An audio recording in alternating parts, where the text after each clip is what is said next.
welcome. Welcome to Diva's Two Cents. My name is Diva Mejias, and where we take complicated matters and simplify them for the masses. We air every Friday at 4 p.m. on Central Time. So if you're on live or even in the replay, can you please share this and like it if it resonates with you? I'm sure that you know someone in your family or friends that can like to hear this or would like to hear this, okay? Well, first and foremost, today is exciting for me. I'm thrilled to say that I am going to have a special guest just for you today. I'm thrilled. He is a legendary, a visionary, a friend.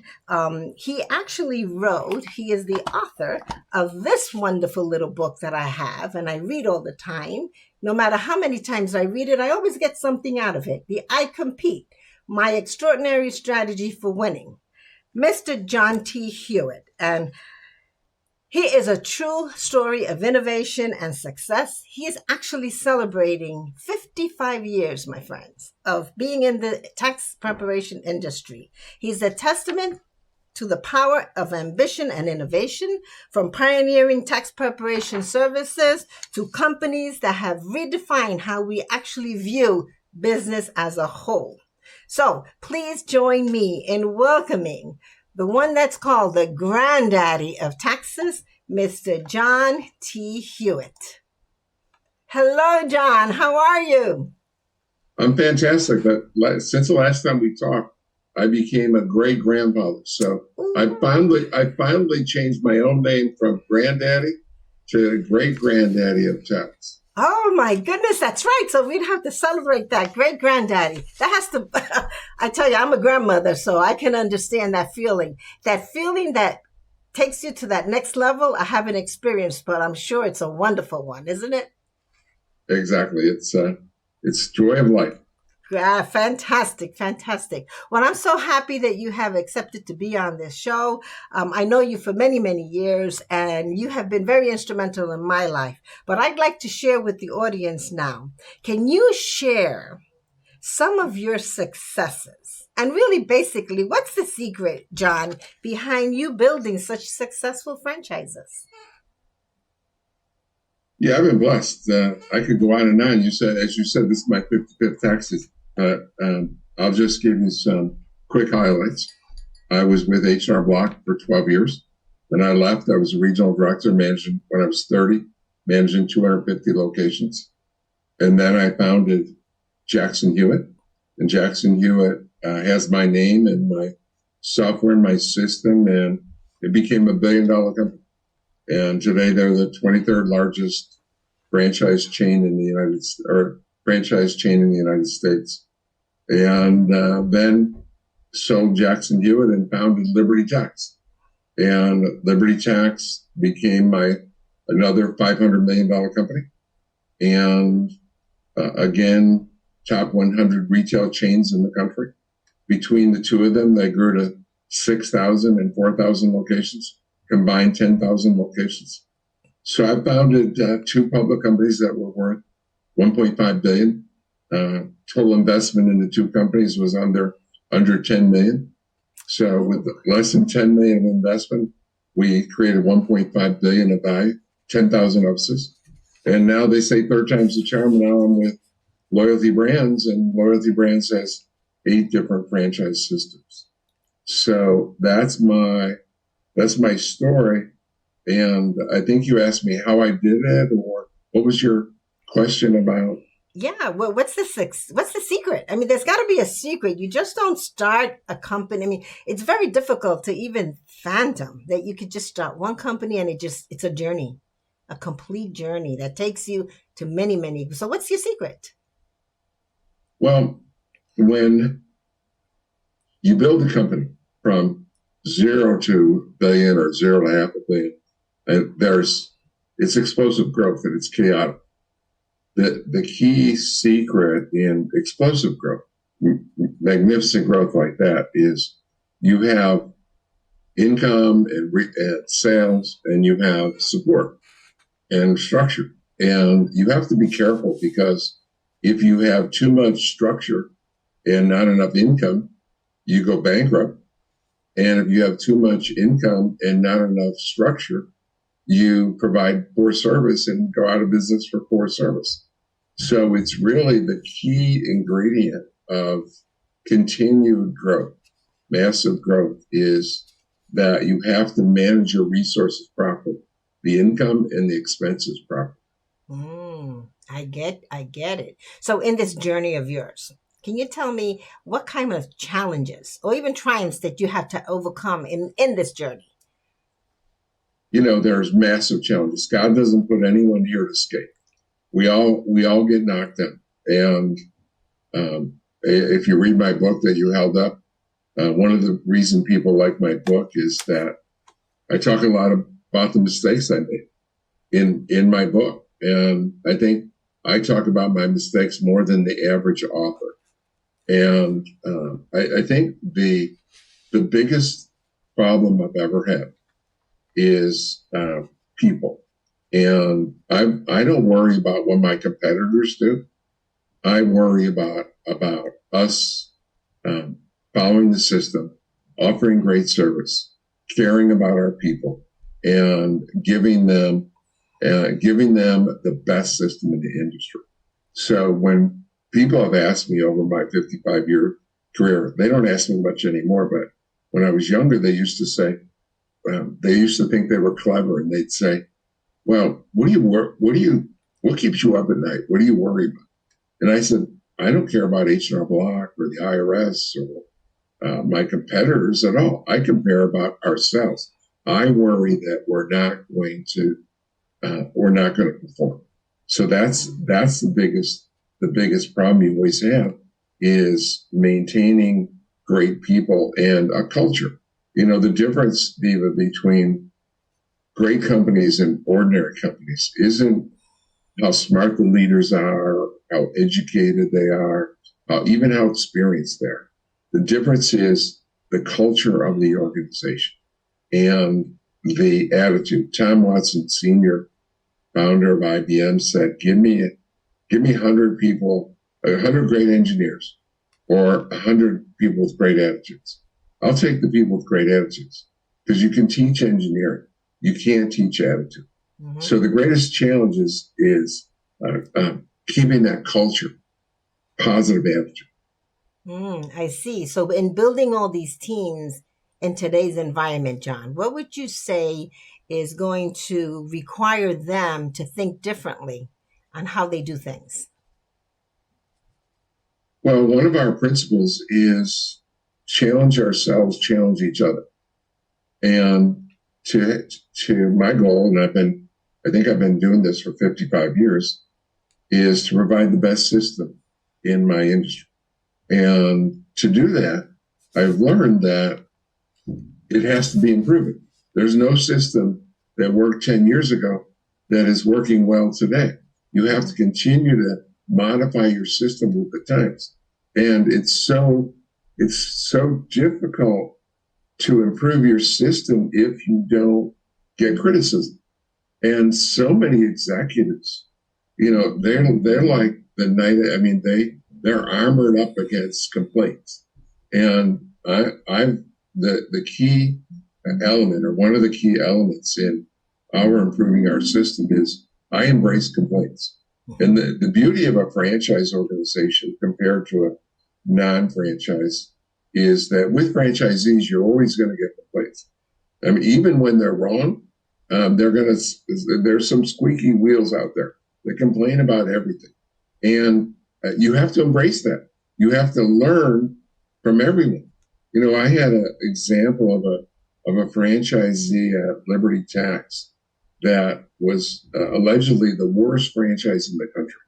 And he sent me a long email. On April 15th, he got called by a TV station, and they were coming to visit. And he called corporate headquarters, and no one there was prepared to answer how he should handle that interview.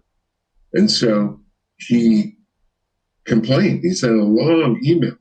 And I went to the director of marketing, and she's got thin skin, and said, we should have had people available, and or are we teaching how to handle newspaper article or newspaper interviews, radio interviews, TV interviews? Are we teaching that in training? And is that part of the operating manual? Because every TV station and every radio station and newspaper is going to have an article on tax during tax season. We're going to get calls. Mm-hmm. And so she said, he's the worst franchisee ever, and blah, blah, blah. I said, it doesn't matter. We improved our system. So we added to our training, we added how to deal with the media, and we put it in the operating manual. So it didn't happen again. So you have to learn to improve. You have to learn to embrace criticism.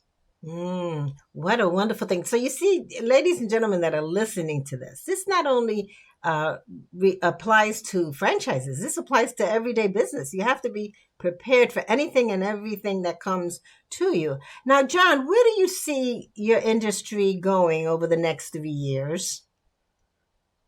Are you asking, Diva, are you asking me the tax industry? Well, I'm going to ask you on the tax industry, but then I want to hit the loyalty brands, because you not only have tax and, you can share what tax preparation services they are, but in the tax industry for that right now, where do you see that going? Yeah, the tax industry over the last, and this is my 55th season. So it's they say there's only three certainties in life: death, tax, and change. And so three of them are all true in this industry. Number one is it changes every year. In 55 years, the tax laws have been different every single year. Number two is taxes, obviously. Number three is when we get a customer who's been with us 6, 8, 10 years, they have to die to leave us. I mean, we're together, we're bonded. So the industry has gone through many changes over the years. We went from adding machine to calculator to computers but virtually every industry that I've seen since COVID is struggling for employees. And so the industry has gotten to be sort of a doctor-nurse kind of industry, where when you go in and visit your doctor, you get examined by a nurse or talked to by a nurse, and then you go back and sit in a room and wait for the doctor. So the nurses there's like 5 nurses helping the doctor, and I think the industry there's going to be less experts and more assistants helping the experts, helping to prepare the customers for the tax experts. I see. So, I have since I last saw you, I've got certified as Main Street Tax Certified Advisor. So I understand where you're going. And with taxes, everything has changed completely from what we knew 10 years ago to now. And it's funny that you mentioned adding machines, because back in the day, back in 1979, when I first started with United Parcel Service, we didn't have an adding machine. We had something called a comptometer. So now I have aged myself. So I'm going to move on. I'm going to move on to your loyalty brands.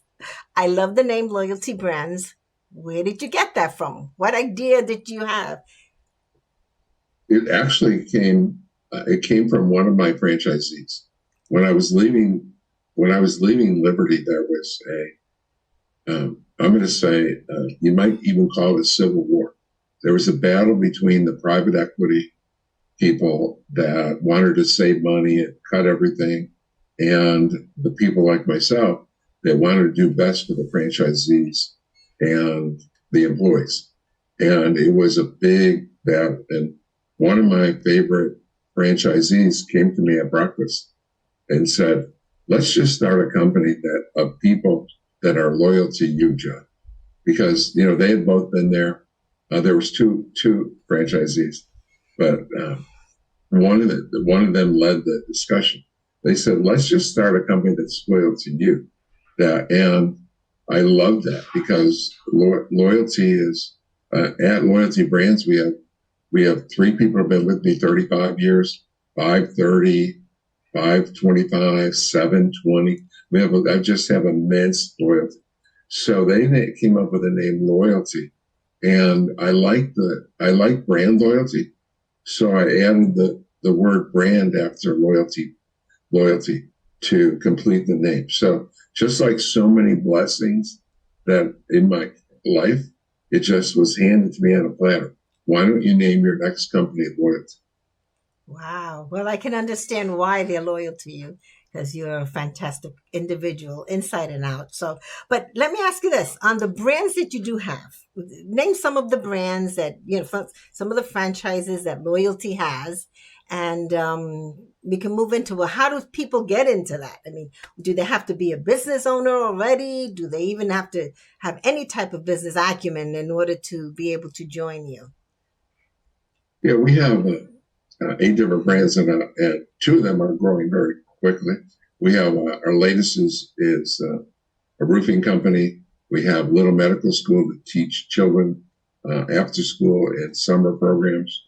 We have a Johnson, a staffing company.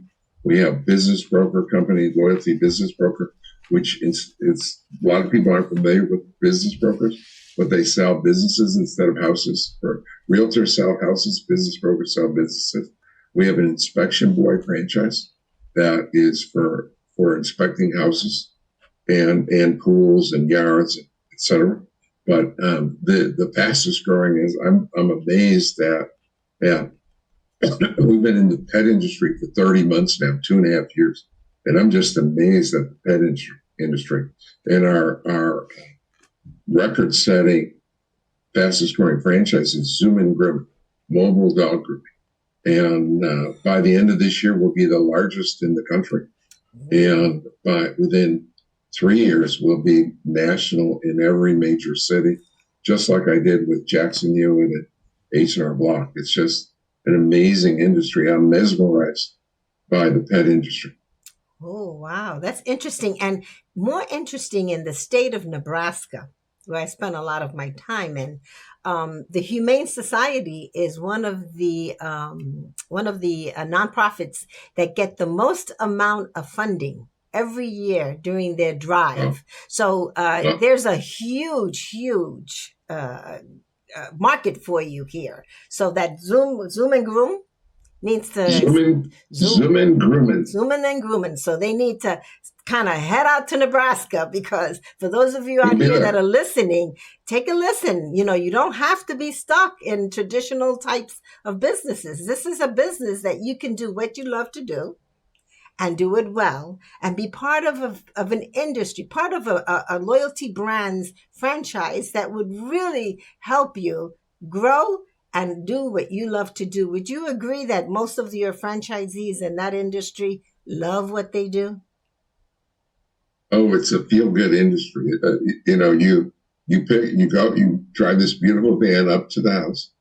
You take the pet, and you only take the pet to the van. You don't take him to a store or they're in the driveway. You take the pet in. The pet comes out beautiful, smells great, all clean.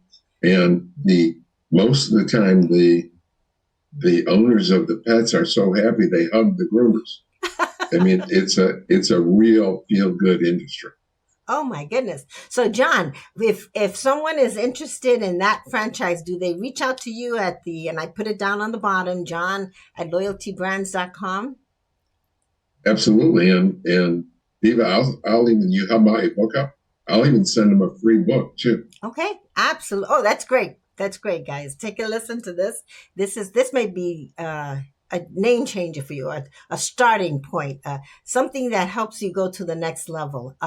John, what type of experience let's say if I wanted to do that, what type of experience would you expect me to have? Or do you train the groomers? Well, I brought in 5,200 franchisees in my career, 100 of them in grooming, and only 2 or 3 of the grooming owners know how to groom, right? So it isn't a matter of how much experience you have. What I learned a long time ago is it doesn't matter how educated you are or experienced you are or how smart you are. The key is this. It's my job to give you the best system in the industry. I've been doing that for 55 years. It's your job then to listen and follow that system.